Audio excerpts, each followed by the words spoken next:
Bonjour à toutes et à tous, mesdames et messieurs, bienvenue à votre émission L'Entretien de ce dimanche 22 décembre 2024. Vous le savez, ce vendredi 20 décembre, le président de la République, chef de l'État, chef du gouvernement, son Excellence Patrice Talon, a présenté son discours sur l'état de la nation devant la représentation nationale. Ceci est d'ailleurs une disposition de la Constitution, une disposition constitutionnelle, et qui est d'ailleurs sans débat, son discours. Le président de la République a donner le ton de ce qu'est le Bénin depuis 2016, depuis son arrivée au pouvoir de 2016 à 2024, et puis lancer le top pour 2025, l'année qui commence dans quelques jours. Un discours sur un ton de fermeté et d'assurance. Nous allons, mesdames et messieurs, ce dimanche, avec notre invité sur votre émission Entretien, décortiquer l'aspect humain du discours du chef de l'État. Vous le savez, il en a parlé longuement avec un accent particulier sur ce qu'est le développement humain. Pour cet exercice, nous avons avec nous la ministre Dr Sedami Romaric Fagla. Bonjour. Merci de répondre à notre invitation. Merci. Vous êtes, pour être plus précis, ministre conseillère à l'enseignement supérieur et à la recherche scientifique, et de l'enseignement secondaire. Voilà cette précision que nous vous apportons. Eh bien, c'est avec vous que nous allons, pendant environ 60 minutes, à parler de ce discours, surtout de l'aspect humain. Madame la ministre, dites-nous, vous avez suivi le discours comme nous, tout le monde. Quelle lecture faites-vous de ce discours d'entrée de jeu? Alors, déjà, merci de m'avoir invité sur votre plateau pour décortiquer avec vous le discours de chef de l'État pour son exercice 2024. Comme vous l'avez dit, c'est un exercice constitutionnel qui oblige le chef de l'État à venir une fois par an rendre compte à ses mandants, à ses concitoyens, à travers leurs représentants à l'Assemblée nationale. Et comme chaque année, il a satisfait cet exercice en rappelant les prouesses que nous avons réalisées depuis 2016 et en nous demandant, en nous expliquant que les années à venir, les projets qui sont en cours, qui n'ont pas encore abouti, aboutiront dans 12 mois, dans 24 mois et plus tard. Et d'un ton très ferme, il nous a dit qu'on maintiendra le cap, comme l'exige bon nombre de nos concitoyens. Vous savez, j'ai parcouru les 24 circonscriptions grâce à mon activité ou mon militantisme au sein de mon parti que vous connaissez, l'Union progressiste de renouveau. Nous allons à la rencontre des militants un peu partout, donc de nos concitoyens un peu partout. Et la question qui revient tout le temps, c'est: comment ce sera après? Comment ce sera après? Les Béninois ont peur de l'après-Talon et il a tenu à les rassurer qu'il n'y aura pas de compromission, d'un ton ferme, que nous maintiendrons le cap parce que nous avons enfin trouvé notre chemin. Et à partir du moment où on a trouvé notre chemin, il faut de la concentration, il faut rester sur ce chemin, il faut maintenir nos efforts pour espérer que très vite, mais vraiment très vite, nous allons changer notre destin. Très bien, honorable. Merci beaucoup pour ce sommaire. Mais pour notre entretien de ce matin, comme je l'ai annoncé au début, il s'agira de s'interroger sur la place bien sûr du capital humain. Le chef de l'État en a parlé. Mais Madame la ministre, selon vous, quand on parle aujourd'hui de capital humain, qu'est-ce qu'on peut y comprendre? Surtout que cette technologie, elle est dominante aujourd'hui dans le public et surtout dans le monde politique. Oui. Je vais essayer de l'expliquer de façon terre à terre. Merci. Le capital humain, c'est l'ensemble des aptitudes, des compétences, des capacités qu'un individu ou qu'un groupe peut avoir pour participer à la création de richesse du groupe. Vous voyez ce que je veux dire? Oui. C'est-à-dire que on prend Monsieur Tartampignon, Madame Tartampignon, c'est leur talent, c'est le niveau de leur talent, la qualité de leur talent. Comment est-ce que ce talent peut s'exprimer pour créer un bien-être collectif qu'on appelle capital humain? d'accord? Il est soit élevé, soit moyen, soit bas, d'accord? Et en voilà la définition, si vous voulez. Je vais vous donner un exemple, par exemple. Le capital humain, c'est dans tous les secteurs. Il y a le secteur santé, le secteur environnement, le secteur éducation, le secteur économique, le secteur social. En fait, c'est l'ensemble des conditions dans lesquelles les talents de tous les Béninoises et de toutes les Béninois, de toutes les Béninoises et de tous les Béninois peuvent s'exprimer de la meilleure des manières. Et on prend, je vais donner un rapide exemple. Hein. On a vu les nouveaux marchés qui ont été mis en service. J'ai entendu certaines personnes de mauvaise foi dire que nous avons faim. Est-ce que c'est des marchés qu'on a besoin aujourd'hui? Je vais vous expliquer quelque chose. Lorsque vous allez faire vos courses, je vais faire mes courses à Sofla de Tokpa. Et je vois les conditions dans lesquelles mes aliments sont stockés. On n'imagine pas la conséquence sur notre santé. Si on pouvait avoir une loupe pour voir la quantité de bactéries sur nos produits qu'on consomme, à cause des conditions dans lesquelles ils sont stockés, ils sont vendus, nous aurions peur même de manger. Vous savez, on dit en langue fond, nous des romains, c'est ce qu'on met dans notre ventre qui constitue l'être humain. Le fait de manger des aliments stockés dans des conditions sanitaires pas bonnes joue énormément sur notre santé. Voyez-vous, on s'étonne de la prédominance d'un certain nombre de maladies aujourd'hui, de la survenue rapide de décès d'adultes, de morts, de jeunes, de moins jeunes, on a tout le temps des morts aujourd'hui, on ne se pose pas la question de pourquoi. Pourquoi est-ce que notre santé semble de plus en plus fragile? Désormais, nous avons des marchés modernes, propres, où nos aliments sont stockés dans des conditions où même quand quelque chose tombe par terre, on peut ramasser et consommer. Où les femmes elles-mêmes travaillent dans des conditions vraiment saines, ou si elles ont des besoins intimes, par exemple, elles peuvent se rendre en salle d'eau, finir leurs besoins et se laver les mains avant de revenir sur leur étalage. On a aujourd'hui des conditions de stockage des viandes, des poissons, des produits frais qui nous sont vendus. Nous, on a des conditions optimales pour leur stockage. Ce sont ces choses-là qui rendent l'être humain malade. Et ça, c'est le capital santé dans le capital humain. Rien que ça va agir énormément sur notre santé dans les années à venir. C'est ça, investir sur l'humain. Investir sur l'être humain, c'est investir sur le capital humain, c'est sur toutes les conditions qui peuvent permettre à l'être humain d'être bien portant et de participer à la création de richesses dans les meilleures conditions. Voilà. Très bien.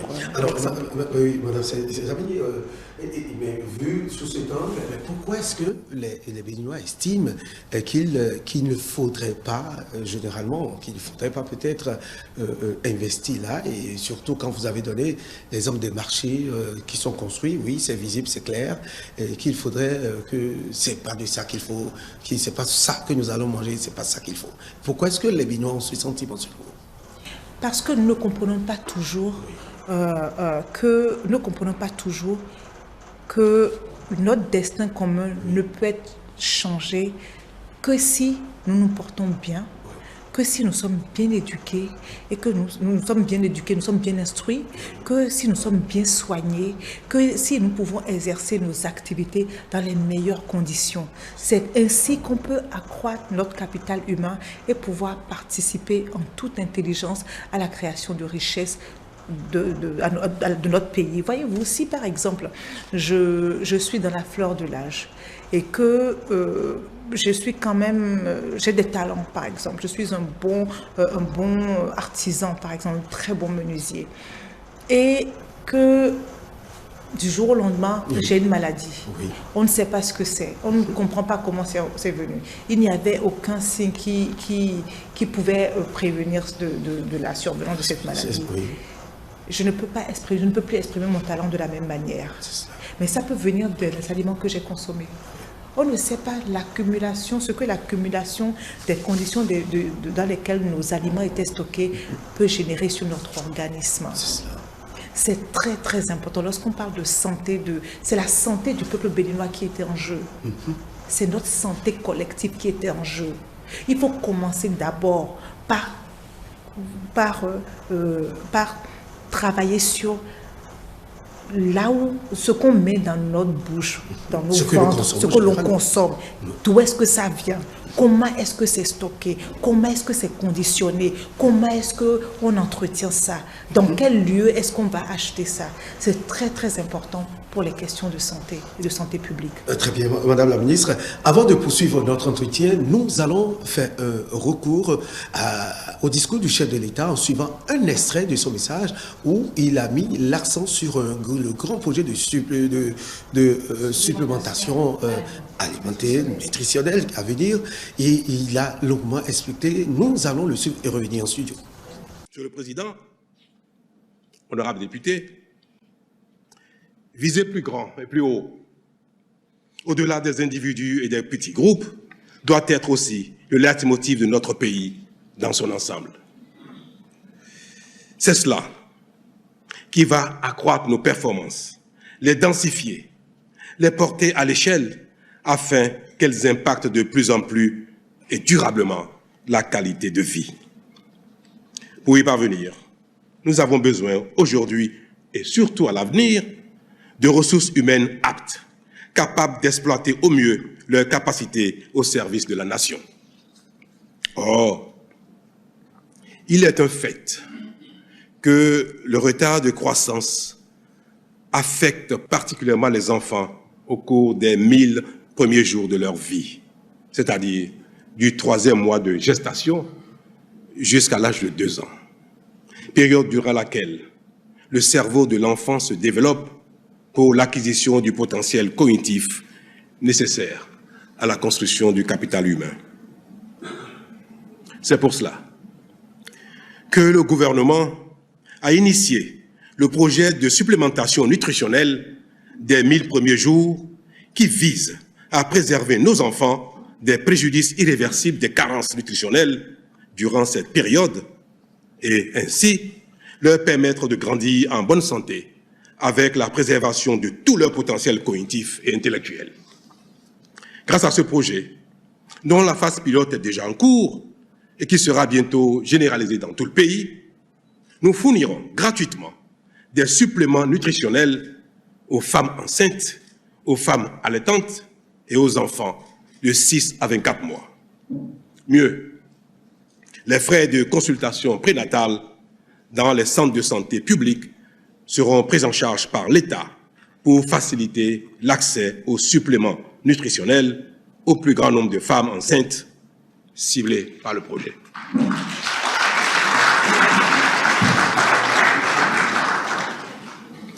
C'est la raison principale ou l'une des raisons d'être de l'Agence nationale de l'alimentation et de la nutrition que vous connaissez. Voilà, c'était donc un extrait du discours du chef de l'État où il met l'accent sur ce grand projet de supplémentation nutritionnelle.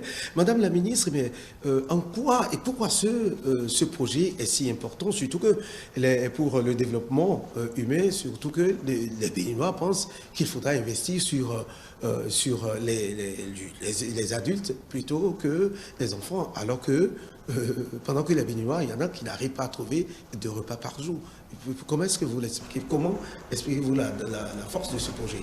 Alors, je vais arriver sur les adultes après. Très bien. De grâce, rappelez-moi si j'oublie ce point, d'accord?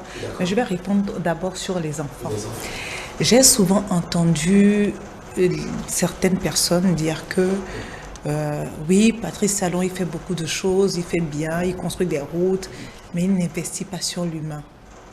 Je voudrais qu'on se pose tous 2-3 minutes ou 30 secondes, qu'on réfléchisse, qu'on repense à certaines actions du chef de l'État. On se rendra compte que jamais un président en République du Bénin, et même dans la sous-région, je défie de nous désigner un seul chef d'État de la sous-région qui ait autant investi sur l'humain que Patrice Talon. Vous savez que j'étais directrice de l'Institut parlementaire du Bénin. Et en vertu de ça, j'ai pu, avec l'UNICEF, former les députés et le personnel parlementaire sur les conséquences de la malnutrition, sur les enfants, mais sur le pays. En termes de retard, qu'est-ce que la malnutrition, quelles conséquences la malnutrition des enfants a sur le développement d'un pays? Il a été démontré scientifiquement un peu partout que les enfants, tout se passe entre 0 et 5 ans, notamment dans les 1000 premiers jours où l'être humain, le fœtus et puis le bébé développent la plupart de ses capacités cognitives. Et pour les développer, encore une fois, l'adage de nos ancêtres, en langue funky dit, c'est ce qu'on met dans le ventre qui fait l'être humain. Vous n'avez pas remarqué que souvent, lorsqu'on regarde rapidement, on voit des enfants qui évoluent dans des cellules familiales où ils mangent 5 fois par jour. Le petit déjeuner avec du lait, des œufs, du beurre, du pain. À 10 heures, ils ont des fruits. À l'heure du déjeuner, ils ont du poisson, de la viande, des légumes, des féculents, de tout ce qu'il faut. À 16 heures, ils ont des goûters. À 20 heures, ils ont encore des repas pléthoriques avec de la viande, du poisson, tout ça. On dit de ces enfants qui sont vifs, qui sont éveillés. On dit ça, on dit, ah, ils sont vifs, ils sont éveillés. Lorsqu'on compare à des enfants qui mangent aussi, parce que ce n'est pas le fait de ne pas manger, hein. On mange, mais on peut manger et être dénutri, ne pas avoir les nutriments nécessaires pour se développer dans les meilleures conditions. Les nutriments sont différents de la nourriture. En fait, l'être humain a besoin qu'on lui apporte à chaque repas un certain nombre de quantités de protéines, de féculents, de légumes, de lipides, de glucides, de tout ça mélangé en bonne quantité à chaque repas, ou en tout cas à un certain rythme pour être au maximum de ses capacités. Et il a été démontré que les pays africains, mais je vais parler du cas du Bénin, les pays africains perdent des milliards par an du fait que nos enfants n'est pas, en tout cas la majorité de nos enfants, une bonne partie des enfants de notre communauté, la communauté du Bénin, je vais dire, n'ait pas accès à tous les nutriments en bonne quantité pendant les premières années de leur vie. Le Bénin perd 200 milliards par an, rien que milliards par an à cause de ça. Ça a été chiffré par l'UNICEF. Ça a été chiffré par l'UNICEF. Je suis même en dessous. En fait, le Bénin perd 393 milliards de dollars par an. 393 milliards de dollars par an que le Bénin perd. Ce n'était pas 200, c'était 393 milliards de dollars par an que le Bénin perd à cause de ça. Ça a été chiffré pour chaque pays africain. Et on dit $1 investi sur un enfant rapporte 16 $ quand l'enfant devient adulte.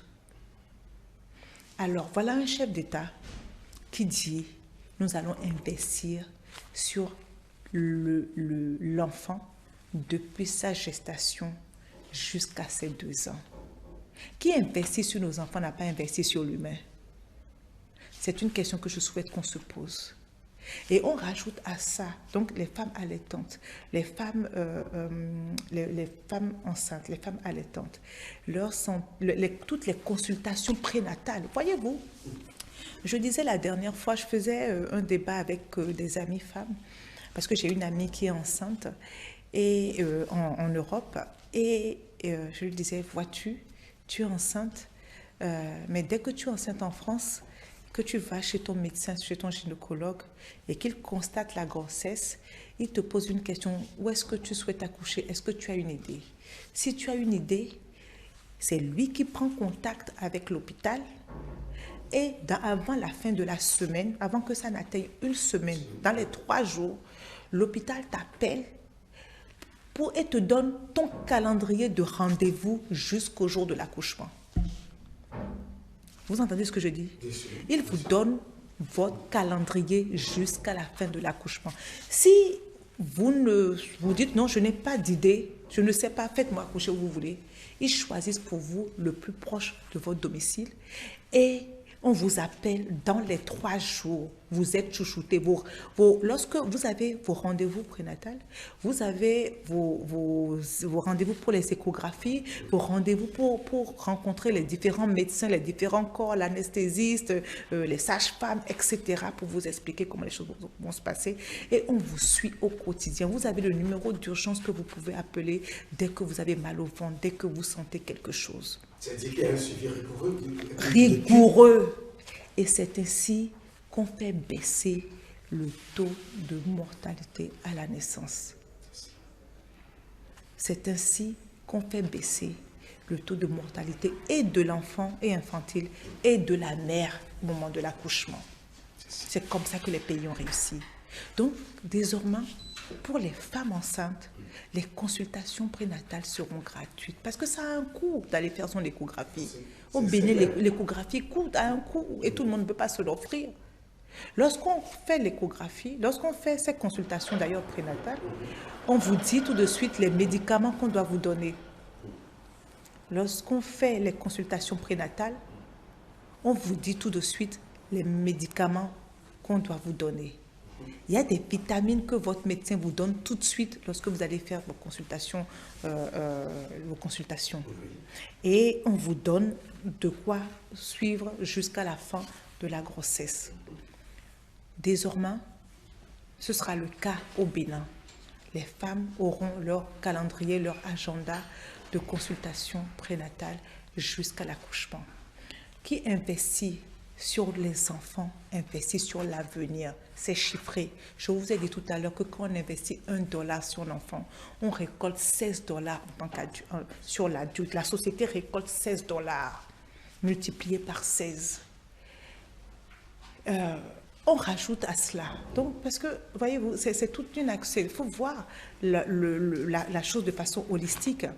Parce que le chef de l'État, du coup, investit sur le capital humain depuis le ventre jusque dans les premières années scolaires. Parce que lorsqu'on rentre à l'école primaire, on a accès à la cantine scolaire. On continue d'avoir au moins un repas par jour. Je disais, lorsque les résultats du CEPE sont sortis pour l'année 2023, j'ai demandé à chaque Béninois de se féliciter, de s'enorgueillir parce que c'est notre résultat, c'est notre travail, c'est notre sacrifice commun. Voilà une société africaine. Je suis sûre que nous sommes les premiers d'ailleurs aujourd'hui en Afrique, nous sommes les premiers en termes de cantine scolaire. Voilà une société qui a décidé de se sacrifier, de prendre de son argent pour nourrir ses enfants lorsqu'ils vont à l'école. Donc nous allons nourrir nos enfants depuis le ventre. Nous allons leur donner les nutriments nécessaires pour qu'ils puissent croître dans les meilleures conditions, que leur corps se développe de façon optimale. Et lorsqu'ils vont arriver, ils arrivent dans le système éducatif où nous aurons à les instruire, à leur donner une éducation, on va dire, scolaire. Là, on continue de les prendre en charge, on leur donne un repas par jour afin qu'ils continuent à avoir de l'attention, qu'ils puissent se concentrer sur ce qu'ils ont à faire, qu'ils n'aient pas à rentrer à la maison à midi pour aller manger avec les risques de ne pas revenir à l'école ou qu'ils n'aient pas à passer des journées à l'école sans manger. Regardez comment c'est difficile pour un adulte de rester concentré lorsque nous sommes en train de travailler et qu'à l'heure du repas, nous avons faim. On arrête tout pour aller manger entre midi et 2. Pourquoi? Parce qu'on estime que l'être humain a besoin de recharger sa batterie. Alors vous imaginez des enfants qui aujourd'hui peuvent manger. Il y a des enfants qui passaient leur journée sans manger et allaient manger à la maison le soir. à cause de la distance. Donc, ça a réglé tellement de problèmes. Il y a la rétention des enfants à l'école aujourd'hui. Et je vais finir avec les grèves. Je vais rajouter que je vais expliquer à mes concitoyens. Parce que, vous voyez, on prend les actions, le gouvernement prend les décisions, certaines personnes râlent, mais on ne comprend pas, c'est parce qu'on ne comprend pas l'importance de ces décisions dans la vie de notre pays. On a réglementé le droit d'exercice de la grève dans le secteur de l'éducation. Tout ça, c'est un investissement indirect sur l'humain, sur l'enfant. Parce que nous voulons des adultes bien éduqués, bien instruits. Quand ils rentrent à l'école, du jour 1 de l'école au dernier jour de l'école, il va avoir en face de lui un instituteur, un enseignant qui va lui donner les connaissances dont il a besoin. Donc, qui dit que Talon n'investit pas dans l'humain est dans l'erreur. Nous n'avons jamais eu un chef de l'État qui ait autant pensé à nos enfants. Quand on investit dans nos enfants, on investit dans notre avenir. Vous savez la prière que moi je fais le matin.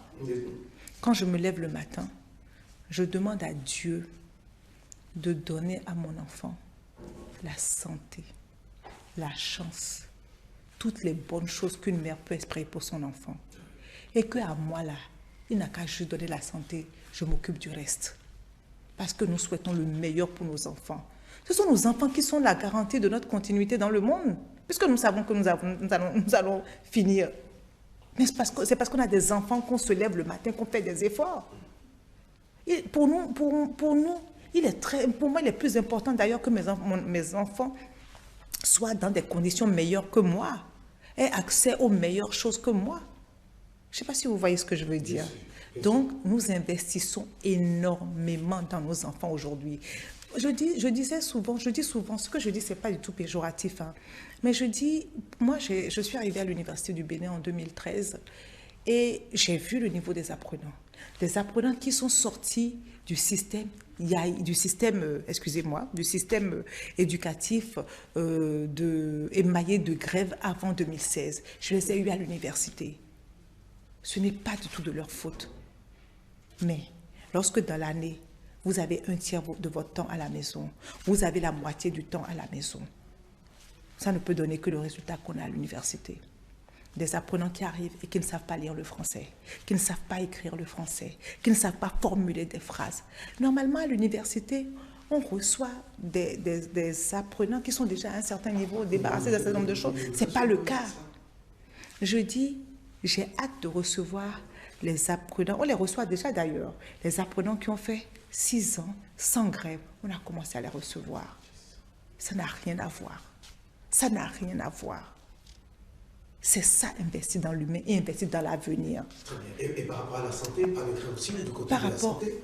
Oui. Oui, allez-y. Je n'ai pas compris la question. Oui, il y a... Vous m'avez parlé des adultes. Oui. Vous m'avez parlé des adultes. Les adultes, oui. Les adultes. Oui, qui n'arrivent pas. Il y a Arche Formation. Il y a l'assurance Arche pour les plus démunis.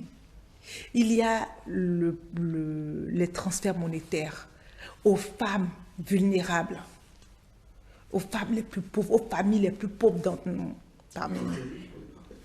Non. Il y a les familles qui reçoivent 10 000 francs, 12 000 francs par mois pour les soutenir. Très bien. En République du Bénin. Il y a les femmes qui reçoivent 4 000 francs par mois pour leurs enfants, pour leurs filles. Les femmes qui ont des filles qui reçoivent 4 000 francs par mois pour leurs filles. Pour le petit déjeuner de la fille. Il y a tellement de choses pour les adultes. Quand on dit, attendez, les hôpitaux qui sont en train d'être construits, c'est pour les enfants, c'est pour les adultes. On parle des routes. Le chef de l'État a dit, c'est vrai, on ne mange pas, on ne va pas prendre le goudron, le mettre dans la bouche, mais la route nourrit. Demandez aux ZEM aujourd'hui. Moi, je discute avec les ZEM de Cotonou. Et vous arrivez à prendre les ZEM quelques rafraires? Je discute avec les ZEM. Très bien. Je discute avec les ZEM. Et vous savez, ils vous disent, moi, 2 choses m'ont marqué, les étudiants. Ils m'ont dit, dites à Talon que nous le remercions, qu'avant quand on finissait la journée, on avait des douleurs partout. On se demandait comment on se lèverait le matin pour y aller encore. On avait mal partout. Qu'aujourd'hui, lorsqu'on finit la journée de travail, on est encore en forme, on peut continuer. On ne sait même pas qu'on a fait une journée de travail. Première chose. Deuxième chose, pour les ZEM qui viennent de nos villages, ils disent, ah, vous savez, moi le président Talon m'a ôté une charge. On ne m'appelle plus pour le repas de l'école. Parce qu'avant, je devais envoyer cet argent-là. Ce n'est pas investi dans l'adulte.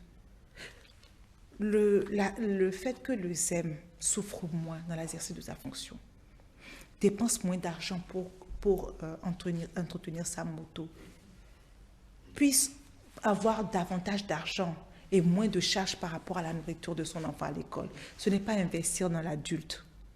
On investit dans quoi? Les marchés pour nos femmes, ça améliore notre capital santé, mais ça améliore les conditions de vie des femmes du marché. Demandez aux femmes aujourd'hui si on peut les renvoyer dans les marchés avant. Demandez aux femmes aujourd'hui si elles préfèrent qu'on rembourse, que l'État reprenne cet argent et qu'on les renvoie dans les marchés comme ils étaient avant. Elles vous diront non. Ça a changé leur vie. C'est ça, investir dans l'adulte. Et si je dois citer, je dois en citer, on ne va pas terminer. On va faire 2 heures d'entretien. Est-ce à dire que au fait, ceux de la santé qui, malgré tout, ont avalé cette pilule de non-grève au niveau de la santé, ils n'ont pas compris que c'est là un autre moyen d'investir dans le capital humain. Vous savez, l'être humain, c'est normal, a besoin de revendiquer lorsque il estime que ses besoins ne sont pas satisfaits pleinement. C'est tout à fait normal.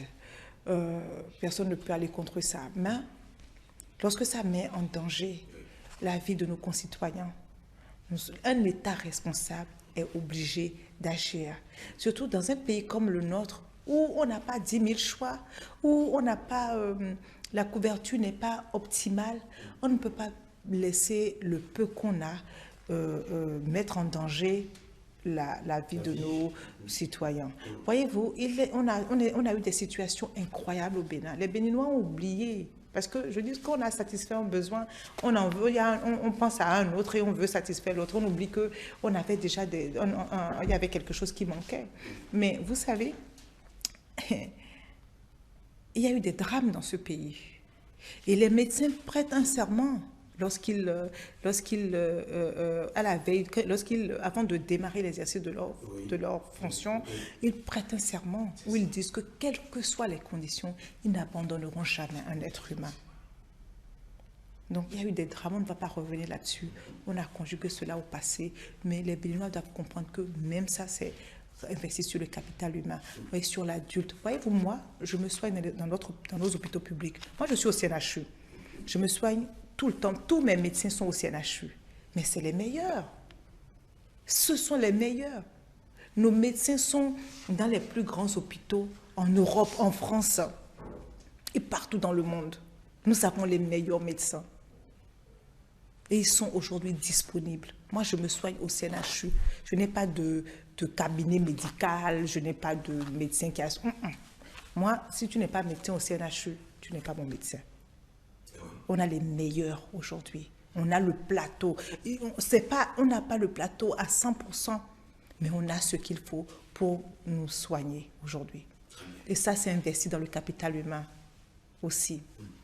Très bien. Madame, et puis là, c'est vrai, après cette longue présentation, mais dites-nous, c'est sûr qu'il il doit y avoir certainement d'autres projets dans lesquels il faut investir pour c'est-à-dire s'assurer de ce que... le capital humain, l'éducation.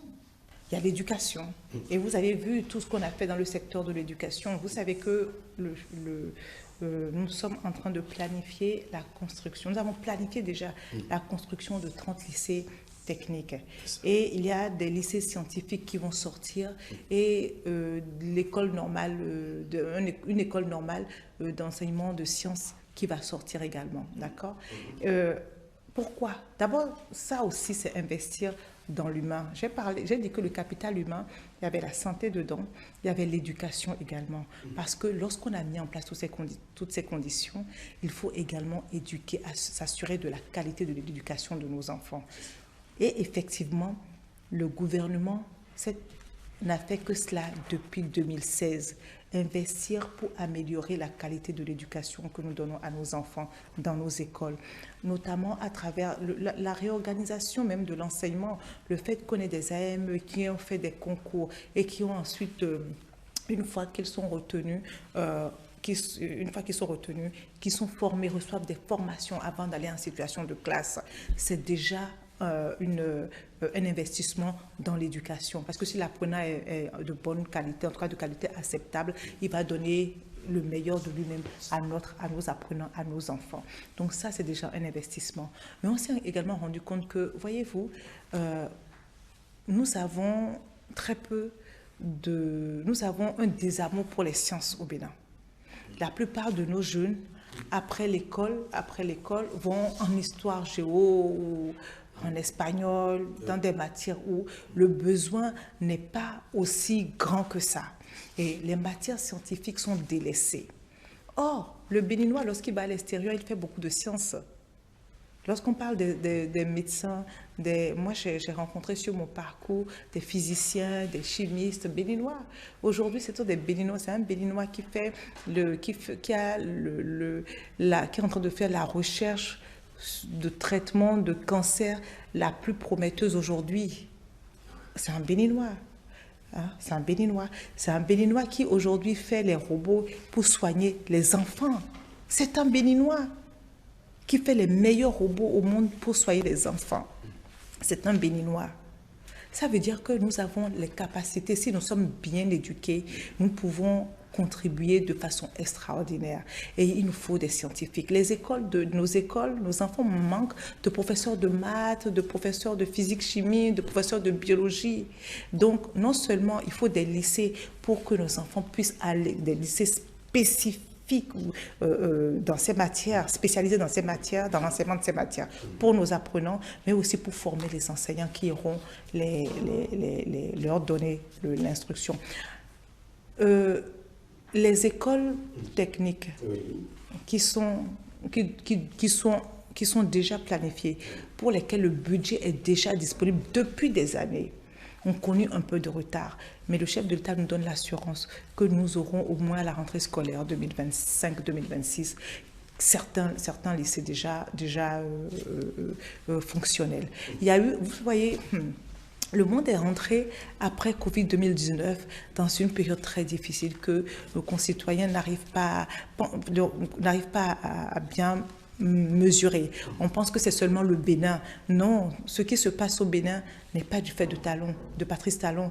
Il se passe quelque chose dans le monde entier. Aujourd'hui, tout est difficile. Les conditions économiques sont difficiles dans tous les pays. Je racontais à des amis la dernière fois que j'étais dans une mission dans un pays asiatique et j'étais en mission avec un Canadien. Et le Canadien me disait qui est un professeur d'université, directeur d'un grand institut de recherche au Canada. Il nous disait à nous, avec qui il parlait, qu'avant il faisait ses courses avec $100, mais qu'aujourd'hui, pour les mêmes courses, il doit dépenser $240. Vous comprenez ce que je veux dire? Oui. Avant, il faisait ses courses avec $100. Aujourd'hui, pour les mêmes choses, il doit dépenser $240. Je parle du Canada. Il nous disait que les restaurants sont tellement chers aujourd'hui que même les restaurants classiques facturent comme les restaurants 3 étoiles au Canada. C'est pour vous dire que ce qui se passe, c'est dans le monde entier que la vie est chère aujourd'hui. Que ce soit en France, que ce soit en Asie, que ce soit en Europe ou en Asie, que ce soit aux États-Unis, le monde est cher. La vie est rentrée le monde est rentré dans une période très difficile. Et cela a des impacts sur nos projets. Lorsqu'on a projeté la construction des lycées techniques, On ne savait pas que nous rentrerons dans cette période difficile. L'argent est là, mais il faut que les États nous mettent à disposition un certain nombre de choses. Nous avons déjà formé les enseignants. Nous avons tout ce qu'il faut. Nous avons les enseignants nous avons une cohorte d'enseignants qui est déjà là au Bénin, qui est rentrée de formation. Donc, vous avez l'assurance qu'il n'y a pas, pour l'instant, en tout cas d'aujourd'hui à 2026, de ce côté, les choses vont se faire, les choses vont avancer. Nous aurons au moins quelques lycées techniques qui seront là, des témoins qui vont vous permettre de voir que c'est un projet qui est en cours. Très bien, Madame la ministre, c'est bien beau toutes ces présentations, mais l'autre question que certains Béninois se posent, je ne dirais pas beaucoup, mais certains Béninois se posent, c'est de savoir, oui, ces projets lancés, on se demande où est-ce que, combien coûtent tous ces projets aux Béninois de 2016 à 2024, les routes, les hôpitaux, etc., etc. Et combien coûteraient ces projets? Le Béninois veut savoir d'où est-ce qu'on a eu l'argent, est-ce que ce sont des dettes, à combien cela reviendrait aux Béninois? Alors, chaque année, le Parlement vote le budget, on connaît le budget, d'accord? Donc, notre budget tourne depuis un certain temps maintenant autour de 3 000 milliards, 3 200 milliards, voilà, depuis quelques années maintenant, depuis 2-3 ans. Donc, c'est l'effort des Béninois. Une bonne partie de la marge, c'est la première fois dans notre histoire que 60-70% de notre fonctionnement, de notre budget vient de nos recettes. De nos propres cotisations, donc de nos recettes, des taxes, de ce que nous collectons en fait. Voilà. Et ensuite, il y a effectivement une partie de prêt, mais une petite partie. Voyez-vous, quand je me suis rendue au Parlement, quand je suis arrivée au Parlement, je me rappelle les collègues députés, lorsque on a vu la part de prêts dans notre budget. Les collègues qui ont fait les anciennes législatures, qui sont là depuis le début, m'ont expliqué, mais mesdames et messieurs, les Béninois ne se rendent pas compte que c'est historique. Avant, notre budget, c'était quoi? C'était prêt et don. Prêt et don, c'est pour ça qu'on ne peut même pas aller très loin, parce que combien d'argent, combien les autres vont te donner pour t'aider à te développer? Avant, c'était prêt et don. On ne peut pas mendier. Et puis, on ne peut pas passer notre demande. Les autres pays aussi ont leurs difficultés aujourd'hui. Tous les pays du monde ont des difficultés aujourd'hui. Vous prenez ceux qui nous donnaient, ils sont pour la plupart rentrés en récession. Ils ont leurs problèmes, ils doivent faire face aux difficultés et aux besoins de leur population également. Donc, l'aide s'est raréfiée. L'aide aujourd'hui est rare. Effectivement, les années 2000, oh là là, effectivement, il y avait l'aide au développement, mais il n'y avait pas de crise, il n'y avait pas de guerre, il n'y avait pas de tension, il n'y avait pas de conflit, il n'y avait pas de terrorisme. Aujourd'hui, c'est ça la réalité mondiale. Et malgré cela, le Bénin tire son épingle du jeu parce que nous collectons mieux. Nous collectons mieux, d'accord? Et on a fermé les poches de fuite, de déperdition. Parce que c'était ça avant. Lorsque le président parle de passé honteux, oui, c'était un passé honteux. C'était un passé honteux. On sait où passer l'argent. Les Béninois ont toujours cotisé, ont toujours payé les impôts. Peut-être pas tout le monde, mais au moins, il y avait ceux qui payaient. L'État fonctionnait. Mais où passait cet argent? Même les dons qu'on recevait et tout. Où est-ce que ça passait? Donc, il y avait des problèmes de transparence dans la gestion budgétaire. La manière dont notre cagnotte commune, aussi faible qu'elle soit, la manière dont elle était gérée ne nous permettait pas de faire le maximum. Donc, c'est notre cagnotte qui permet de faire tout ça. C'est l'effort des Béninois, ce que nous arrivons à cotiser, qui compose en majorité au maximum notre budget. Il y a un peu de prêt dedans, mais c'est une partie infime. Et puis l'autre question, vous savez, oui, le chef de l'État a cité l'hôpital qui est en construction de l'autre vie. Eh bien, mais il y en a, et ça, c'est des questionnements, mais c'est d'un certain stand. Combien de Béninois pourront aller et se faire soigner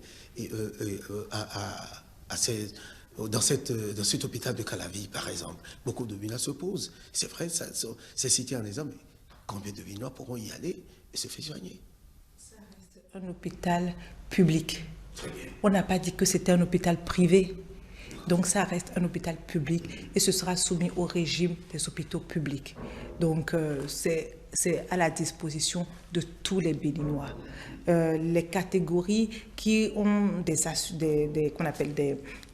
vont bénéficier, on a dit les femmes allaitantes, enfin qui ont des conditions, iront là normalement. C'est l'hôpital public. Dans tous les cas, c'est l'hôpital public. Donc, je suis persuadée que les prestations resteront dans les lignes des hôpitaux publics béninoises. Très bien. Madame la ministre, ce sont des questionnements que nous avons, que nous posons, nous vous présentons, parce que nous avons la chance, juste après ce discours du chef de l'État, ce discours qui n'a duré qu'à peine une vingtaine de minutes, mais avec un ton de fermeté, le chef de l'État a abordé l'aspect politique sans trop s'attarder sur ce point, où il a été clair et net par rapport à sa vision. Qu'en pensez-vous, madame? Oui, le chef de l'État a utilisé des mots vrais, des mots justes. Il n'a pas fait de langue de bois parce que effectivement on vient de loin. Mais nous avons corrigé un certain nombre de nos travers parce que, vous savez, il est urgent de changer le destin de notre peuple. Ce n'est pas normal qu'on continue à s'appauvrir, qu'on continue à avoir ces difficultés-là. Ce n'est pas normal, ce n'est même pas humain. Lorsqu'on prend un dirigeant, c'est pour qu'il change notre destin. Lorsqu'on prend un dirigeant, c'est pour qu'il nous aide à avancer. Et c'est ce que le président Talon a fait. Et il a dit qu'on ne reviendra pas en arrière. On va continuer comme ça. Parce que si on ne fait pas ça, si on ne change pas le destin du peuple béninois, nos enfants vont nous chasser, nos enfants vont nous jeter la pierre. Parce que nos enfants nous demanderont, mais qu'est-ce que vous n'avez pas fait pour que nous, on soit pauvres? Pour que nous, on soit encore dans cet état? Ce sont les parents qui font un peu. Et les enfants ajoutent un peu. Au fur et à mesure. Mais il faut qu'on porte notre charge. L'effort que ça doit demander, nous sommes en train de le faire aujourd'hui et le chef de l'État était très clair. Nous maintiendrons le cap. Le chef de l'État dit, on ne laissera pas le Bénin retomber dans ses travers, dans son passé honteux. On ne retournera pas vers ce passé honteux. Oui, ce passé était honteux. Parce que quel Béninois souhaiterait retourner dans ce passé où, lorsqu'on fait des concours, les personnes qui sont admises sont à la maison et celles qui ont composé tombent, perdent le concours. Les personnes qui sont sur un autre continent, qui ne sont même pas dans le pays, gagnent le concours. On veut revenir à ce passé-là. On a le droit de dire que c'est honteux. Oui, c'est honteux. Oui, c'est honteux d'avoir dépensé plus de 100 milliards pour une centrale électrique qui n'a jamais pu allumer une bougie. Oui, c'est honteux. Oui, c'est honteux d'avoir dépensé 24 milliards pour un siège d'Assemblée nationale. Ce qu'on a vu là, c'est honteux. Qui veut revenir à ce Bénin-là? On avait honte. Et certains aujourd'hui sont dans ce camp, certains qui ont bien dénoncé combien c'était honteux. C'est pas parce qu'ils sont de l'autre côté que c'est moins honteux aujourd'hui. Non, c'est honteux, c'est toujours honteux. Et le chef de l'État a dit que désormais, la compétition politique et la démocratie seront exclusivement au service du développement. Et c'est en vertu de cela que nous avons fait la réforme du système partisan. Pour qu'il n'y ait plus le Bénin ne soit plus un gâteau à partager, un groupe, un clan qui s'érige en parti politique pour exiger des choses pour leur intérêt personnel. Aujourd'hui, ce sera pour l'intérêt du peuple. Ce sera pour le Béninois, ce sera pour tout le monde, pour nous tous en collectivité. Et les partis politiques sont formés dans cet esprit aujourd'hui, sont dirigés dans cet esprit et fonctionnent d'ailleurs même dans cet esprit aujourd'hui. Voilà. Mais je reviens toujours sur la chute du discours du chef de l'État qui dit aucun compromis politique préjudiciable, bien sûr, à notre développement ne sera concédé pour plaire à qui que ce soit ou pour satisfaire un quelconque consensus politique. Le Bénin est au-dessus de tout, je m'en arrête là. Est-ce à dire que le chef de l'État, parce que nous avons les élections en vue, les élections générales, il y a déjà quelques questionnements, le code électoral qui demande d'être révisé, le fichier électoral, etc., etc. Est-ce que tout, c'est-à-dire qu'il n'y aura pas une petite ouverture pour que, c'est ce que le chef de l'État voudra dire, selon vous, par exemple? On a voté un code électoral en mars 2024. J'entends souvent les acteurs de l'opposition parler de relecture du code électoral. Chers concitoyens, béninoises et béninois, chers frères, chères sœurs, permettez-moi de vous dire de ne pas vous laisser tromper. Le code électoral a été révisé en mars 2024 en la présence des démocrates. D'abord, je voudrais rappeler que c'est le code électoral de 2019 qui a permis aux démocrates d'être un parti politique, le parti politique qui sont aujourd'hui au Parlement avec 28 députés. C'est le code électoral de 2019 qui a permis aux démocrates d'être aujourd'hui au Parlement avec 28 députés. J'insiste là-dessus, parce qu'il y a une forme d'hypocrisie à rejeter le code électoral, à lui jeter la pierre. Il faut que les Béninois leur rappellent que c'est ce code électoral qui leur a permis d'être là et d'avoir 7 femmes au Parlement pour le compte de leur groupe. C'est l'ensemble des réformes du système partisan, y compris le financement des partis politiques, qui leur permet d'avoir le financement des Béninois pour animer le débat public.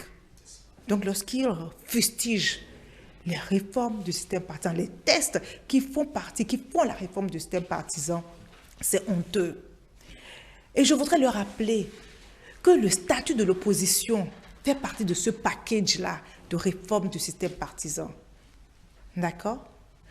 Et dire maintenant à mes concitoyens qu'ils étaient au Parlement, qu'ils sont au Parlement depuis 2023. Donc que le code électoral a été relu en mars 2024. Ça fait déjà 1 an et demi qu'ils étaient au Parlement. Ils étaient assis. Le débat a été mené en commission, à l'hémicycle. Ils étaient là, ils ont participé. Ils ont même fait des amendements qui ont été acceptés. Les démocrates ont fait des amendements qui ont été acceptés et intégrés au code électoral avant son adoption en mars 2024. Il est important qu'on se rappelle qu'on a choisi la démocratie. Et lorsqu'on s'appelle les démocrates, il faut peut-être s'asseoir et se réexpliquer soi-même c'est quoi la démocratie. La démocratie, c'est quoi? C'est lorsqu'on s'assoit pour prendre une décision et qu'on passe la décision au vote. C'est le nombre de personnes qui disent oui pour l'idée, pour la décision, qui votent pour le nombre de personnes qui votent en majorité dans un sens qui gagne. D'accord? Si la majorité au moment de voter disent non, il n'y a pas de problème. C'est non. Si la majorité au moment de voter disent oui, c'est oui, il n'y a pas de problème. C'est ça la démocratie. La majorité, c'est quoi pour un texte de loi simple? C'est la moitié plus 1. La moitié plus 1. Donc, dès que la moitié plus 1 vote pour un test, le test passe. Et c'est ça la démocratie. On s'est librement doté de la démocratie au Bénin. On a choisi la démocratie il y a 30 ans. Après avoir après avoir vécu le parti unique, le marxisme-léninisme, le PRPB, on s'est librement doté de régime démocratique. On a décidé de rentrer dans la démocratie. Il n'y a pas de ce moment, qu'est-ce qui nous dérange dans ça? Donc le code électoral a été révisé en mars 2024 en présence des démocrates, de ceux qui s'appellent les démocrates. Parce que leur attitude, moi, me fait poser des questions. Et, chers concitoyens, je voudrais vous rappeler que désormais, c'est le budget national, donc nos cotisations, qui finance l'activité des partis politiques que nous sommes. Nous venons vers vous, nous animons le débat, nous veillons sur vos intérêts au Parlement, auprès du gouvernement, partout, parce que vous nous en donnez les moyens. Et pour ça, on ne peut pas vous représenter de n'importe quelle manière. On demande juste que, parce que vous parlez du code électoral, on va dire ce qu'il y a là. Tout ce qui est dit est que quand on arrive dans une circonscription, là, je veux le répéter, je veux le dire pour que mes concitoyens comprennent. Quand on arrive dans une circonscription, si 10 personnes ont voté, si c'est seulement 10 personnes qui ont voté, qu'au moins 2 sur ces 10-là disent oui pour votre parti politique. C'est tout, hein? Vous dites que vous êtes un parti national, que vous êtes un parti qui est le plus entendu des peuples, le plus écouté par les peuples, le plus représentatif. Il n'y a pas de problème. Mais avant de dire qu'on représente ce peuple, désormais, tous les partis politiques, quels qu'ils soient, vont obéir à cela, parce que c'est le peuple qui finance. Et c'est la décision que les parlementaires, pour lesquels les peuples ont voté ont donné leur mandat en janvier 2023, ont pris pour l'intérêt commun. Et la loi, une fois qu'elle est prise pour tout le monde. D'accord? La démocratie, je voudrais expliquer aux démocrates, à ceux qui s'appellent les démocrates. La démocratie, c'est respecter la loi de la majorité. C'est accepter ce que la majorité décide et travailler dans ce sens. C'est ça la démocratie. Lorsqu'on ne fait pas ça, c'est la pagaille. Ne pas respecter cela, on ne peut pas dire qu'on ne va pas respecter les décisions, les textes qu'on a librement votés, qu'on a votés de façon démocratique au Parlement. Être une minorité et dire qu'il faut revenir là-dessus. Ils étaient où? Ils étaient au Parlement, oui ou non? Ils étaient assis lorsque les textes ont été votés. Ils ont mené le débat en commission à l'hémicycle. J'aimerais que mes concitoyens leur disent que c'est un faux débat. Les démocrates disent qu'ils sont représentatifs. Allons aux compétitions et il faut convaincre les Béninois de vous donner 20% par circonscription. C'est tout. Ce n'est pas plus compliqué que cela. Nous-mêmes, à l'Union progressiste de renouveau, depuis que c'est tombé, depuis que nous avons voté, que notre pays s'est librement doté de ce code électoral. Je dis bien librement, parce que la démocratie, c'est cela. Aucun député n'a refusé. Est-ce que vous avez vu les députés de l'opposition sont venus nous dire qu'ils ont été menacés pour être assis au Parlement là? Ils étaient au Parlement. Tout le monde a voté ce test-là librement. La majorité a voté pour ce test-là librement. À partir de ce moment, ça s'impose à tout le monde sans discussion. À nous de travailler pour respecter ou pas, sinon la loi va nous frapper, même à l'Union progressiste de renouveau. La loi va nous frapper. Donc, la question, ce n'est pas comment on revient sur la loi qu'on a déjà relue tous ensemble. La question n'est pas là. La question maintenant, c'est comment on fait pour satisfaire aux exigences de la loi. Et c'est pour ça qu'il faut courir. Et c'est pour ça que nous courons à l'Union progressiste. Vous verrez que depuis mars 2023, mon parti politique est rentré dans une nouvelle dynamique. La présence sur le terrain des dirigeants, des militants s'est intensifiée. Nous n'avons pas perdu de temps ou d'énergie pour dire que non, c'est pas bon, que ça va être dur. Nous savons tous que ça va être très difficile. Mais Et c'est pour cela que dès le lendemain, nous sommes rentrés dans les villages, dans les hameaux, dans les quartiers de ville pour expliquer à nos militants la portée de ce code électoral-là. Et leur expliquer qu'en réalité, ce code électoral est pour le Béninois. C'est une manière de prendre possession même des partis politiques et de ceux qui vous représentent. C'est une manière de montrer que c'est vous qui décidez, c'est vous qui financez, pour que le débat soit fait en votre nom. Et effectivement, ça nous oblige à venir vers la population, à venir vers nos mandants pour les convaincre du fait que nous sommes les meilleurs pour défendre leur intérêt général, que nous sommes les meilleurs pour travailler au mieux pour le changement de destin commun. Nous sommes les meilleurs qui imagineront les meilleures, les situations, qu'on appelle les solutions les plus adaptées à nos problèmes. Voilà. Donc, nous sommes dans ce rôle-là depuis 2002. Nous sommes dans cette course-là également. Et nous ne perdrons pas de temps à dire que le code est ci, le code est ça. Non. Le code, je le répète, le code électoral a été révisé, relu en mars 2024 en présence de tous les députés et des 3 partis politiques représentés au Parlement.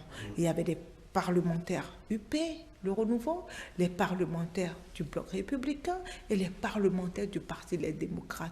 Ils ont mené les débats en commission, ils ont mené les débats à l'hémicycle et ils ont voté la loi. Une fois qu'elle a été votée, que monsieur et madame Tartampion ne soient pas contents, c'est la loi. La loi, c'est la loi et elle s'impose à tout le monde, à tous les citoyens, quels qu'ils soient.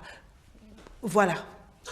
Merci Madame la ministre, Dr Sedami Romaric Médégan-Fagla.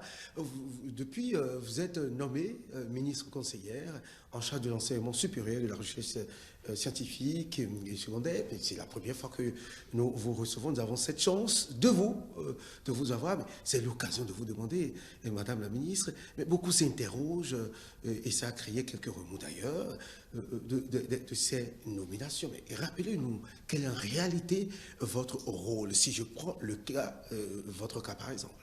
Alors, le ministre conseiller est en binôme dans le secteur que le chef de l'État lui a affecté, est en binôme avec le ministre qui a la tutelle du portefeuille. Et à côté de ce ministre, il participe à la définition de la politique publique. Il participe au débat en conseil interministériel et même à un représentant au Conseil des ministres.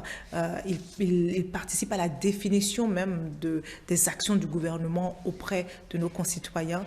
Il fait le suivi de la mise en œuvre de ces décisions et il est sur le terrain pour expliquer le bien fondé de ces décisions à nos concitoyens. Et de remonter, d'ailleurs, il doit remonter également les choses qui ne marchent pas bien, les interrogations de nos concitoyens, afin que, au mieux, le concitoyen soit pris en compte, ses desiderata, ses besoins soient pris en compte dans la définition de la politique publique. Donc voilà, nous sommes aux côtés de nos ministres sectoriels, de nos ministres qui ont la tutelle des portefeuilles pour répondre au mieux aux besoins de nos concitoyens. Que direz-vous à certains qui pensent que oui, c'est déjà les élections générales qui s'annoncent 2026 et que ces nominations sont vraiment stratégiques, c'est un peu une sorte de campagne que vous allez mener sur le terrain, non pas en réalité... Vous savez, je vais vous dire... Pendant le président Talon a fait le choix de faire un gouvernement exclusivement technique, d'accord? Et ça a porté les fruits, les résultats, puisque nous avons pu voir les actions sortir rapidement. Nous avons une équipe qui était uniquement concentrée sur les résultats, et c'est pour le bien-être de tous. Ce qui a manqué, c'est que, vous voyez, lorsqu'on est en train de faire ça, on oublie d'aller expliquer aux bénéficiaires le bien-être de ce qu'on est en train de faire. Et parfois, il y a des choses qu'on ne voit pas bien, qu'on prend en compte, mais peut-être pas suffisamment rapidement. Voilà. Et nous sommes là pour pallier cela, en fait. Et qu'on soit la veille des élections générales ou pas, cela ne change rien. Le travail est là, on va le faire comme si on avait les élections dans 10 ans. Et d'ailleurs, avec d'autant plus de rage et d'énergie. N'est-ce pas? Très bien. Alors, dites-nous, Madame la ministre, est-ce que aujourd'hui, de 2016 à 2024, le Béninois vit mieux que par le passé? Alors, oui, nos conditions de vie se sont nettement améliorées.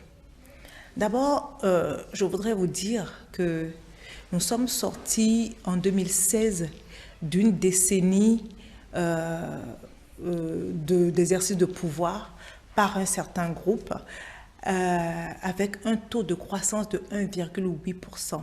D'ailleurs, je me rappelle de cette vidéo qui est là, qui est sur les réseaux sociaux, où nous avons eu des dirigeants, le premier dirigeant de ce pays qui venait pleurer parce que le Bénin était le dernier de l'UEMOA.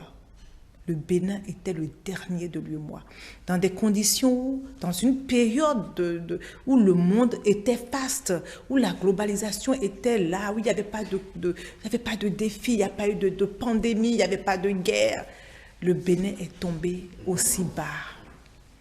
Depuis 2016, il a fallu retrancher, il a fallu retrousser nos manches,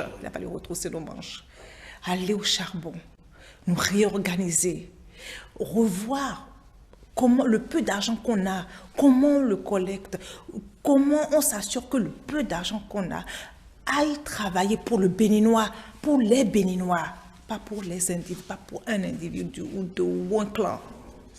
On s'est assuré de cela. Aujourd'hui, nous avons des infrastructures marchandes qui sont d'excellente qualité. Je défie un seul pays africain de venir nous présenter des marchés comme ceux qu'on a au Bénin. Je parle de l'Afrique subsaharienne, l'Afrique au sud du Sahara. Je défie un seul pays de venir nous montrer des marchés, des infrastructures marchandes comme on a. Non seulement ça participe à la préservation de notre propre santé, et ça participe à l'amélioration des conditions de travail de nos mamans.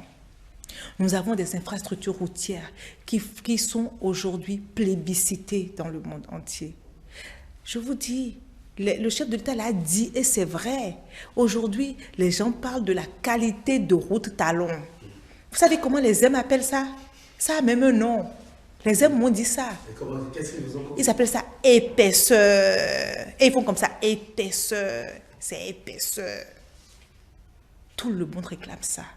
Parce qu'avant, on faisait des routes. Et à la première pluie, on voit les nids de poules, Nous vivons mieux. Nous vivons mieux. Aujourd'hui, malgré tout ce qui s'est passé, malgré le fait que le monde soit rentré dans une période très difficile, on a eu la Covid, on a eu les fermetures de frontières du Nigeria pendant 2 ans ou plus. On a la guerre en Ukraine qui n'en finit pas avec ses conséquences. On a d'autres fronts qui sont en train de s'ouvrir. On a le terrorisme à nos portes. Et pourtant, oui justement, le chef de l'État a reconnu que nous avons encore des difficultés. Et pourtant, aujourd'hui, notre taux de croissance fait partie des meilleurs de la sous-région. Nous sommes à 6% en 8 ans de gouvernance. Les Béninois peuvent se féliciter, peuvent s'applaudir.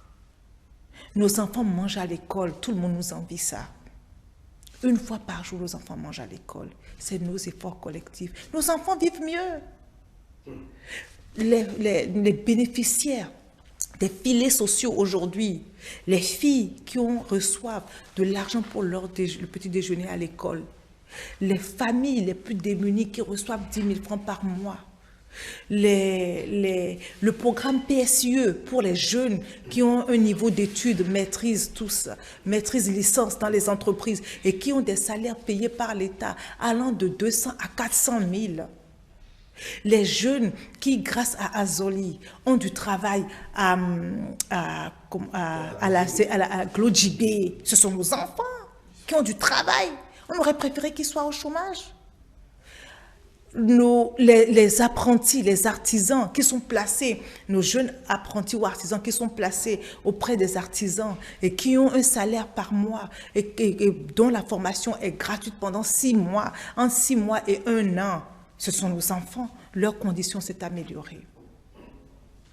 Nos conditions se sont globalement améliorées. Lorsque nous allons dans les hôpitaux publics maintenant, nos médecins sont là. Les meilleurs sont là. Oui, nos conditions se sont améliorées. Il nous reste, vous voyez, il nous reste des insatisfactions parce que nous venons de loin. Nous venons de loin et aujourd'hui, le monde est dans des conditions difficiles. Le Nigeria à côté. Au Nigeria, aujourd'hui, le Naira est tellement tombé que 10 000 francs CFA équivaut à peine à 4 000 Naira. Est-ce que vous imaginez? Le Naira est tellement tombé que lorsque le Nigérien reçoit son salaire, qui par exemple était de, supposons 50 000 Naira, ça ne vaut plus 50 000 Naira dans sa main, ça vaut à peine 25 000 Naira dans sa main. Or, les denrées, le coût de la vie est très élevé au Nigeria à côté. Et partout dans le monde. Comment il fait? Il fait face à ça. Donc, dans des conditions difficiles, nous réussissons encore à construire notre pays. Améliorer, nous sommes résilients, notre économie est résiliente. Nous continuons à améliorer nos conditions de vie. Nous avons des cités modernes qui sont sorties de terre et qui sont accessibles aux bas revenus. Je veux le dire parce que les gens ne le savent pas. C'est accessible pour les fonctionnaires qui ont des revenus inférieurs à un seuil, mais pas très élevé. Donc c'est pour tous les fonctionnaires de l'État. Nous avons aujourd'hui des milliers de jeunes qui sont AME, qui travaillent, qui vont éduquer nos enfants, qui participent à l'éducation que nous donnons à nos enfants et qui sont payés 1 an sur 1 an, qui ont une assurance maladie, la scolarité de leurs enfants, les frais de scolarité de leurs enfants sont pris en charge par le contribuable. Donc oui, nous vivons mieux. Nous vivons mieux sur beaucoup d'aspects. Mais étant donné que nos défis étaient grands, étaient immenses, nous avons encore des points d'insatisfaction. Le chef de l'État a parlé de l'eau dans certaines contrées. Je vais vous dire, lorsque Patrice Talon est arrivé au pouvoir, il n'y avait pas d'eau dans le Zou, sur le plateau d'Abomey. Il n'y avait pas d'eau. Il n'y a pas d'eau dans les collines. On sait qu'il n'y a pas d'eau dans les collines. Lorsqu'on allait dans les collines avant, c'est dans des seaux d'eau qu'on arrivait à... Avec des seaux d'eau qu'on arrivait à... Voilà. Même les hôtels, il n'y a pas d'eau. Exactement, parce qu'il n'y a pas d'eau. Aujourd'hui, le chef de l'État a investi plusieurs milliards, je crois environ entre 4 et 16 milliards, pour trouver de l'eau dans les collines. Malheureusement, quand ils ont fini de forer, il n'y avait pas d'eau. Ils n'ont pas trouvé. Il y a eu quelques soucis. Les conditions étaient telles que, la géographie est telle que ça n'a pas permis d'avoir de l'eau. Ils ont réinvesti de nouveau pour essayer d'autres techniques pour emmener de l'eau aux citoyens des collines. Je vous en prie. Est-ce que ce n'est pas améliorer nos conditions de vie? Même si, supposons qu'on a essayé une fois, on n'a pas trouvé, on réessaie encore une deuxième fois pour trouver. Et là, on a trouvé. On investit dans l'humain.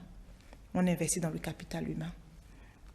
Nos conditions de vie s'améliorent globalement. Les femmes qui ont aujourd'hui accès à l'eau, il y a de plus en plus de... Donc, il y a des foyers qui se branchent au réseau de distribution d'eau.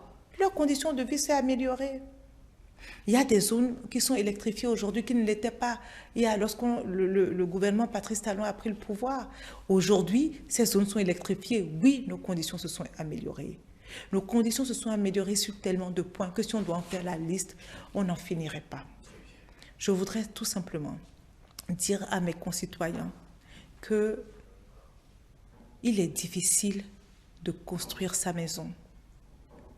Il est difficile. Ça demande de l'énergie, de la concentration, des sacrifices de bâtir une belle maison qu'on peut léguer à ses enfants. Et nous sommes dans cet effort-là. Nous sommes en train de bâtir notre maison Bénin. Et nous faisons du très bon travail. Les sacrifices que cela demande, nous les faisons. Il est vrai que l'argent sale, l'argent de notre pays ne circule plus. Il est vrai que plus personne ne peut détourner notre argent pour devenir riche seul dans son coin. Et venir redistribuer comme ça de temps en temps, jouer le tonton riche, ça c'est vrai. Mais ça fait partie de notre passé honteux vers lequel on ne retournerait pour rien au monde. Aujourd'hui, notre argent sert nos causes. Notre argent va régler des problèmes que nous avons dans notre société. On bouche les trous un peu au fur et à mesure et on continue comme ça à régler nos solutions, à régler nos problèmes les uns après les autres.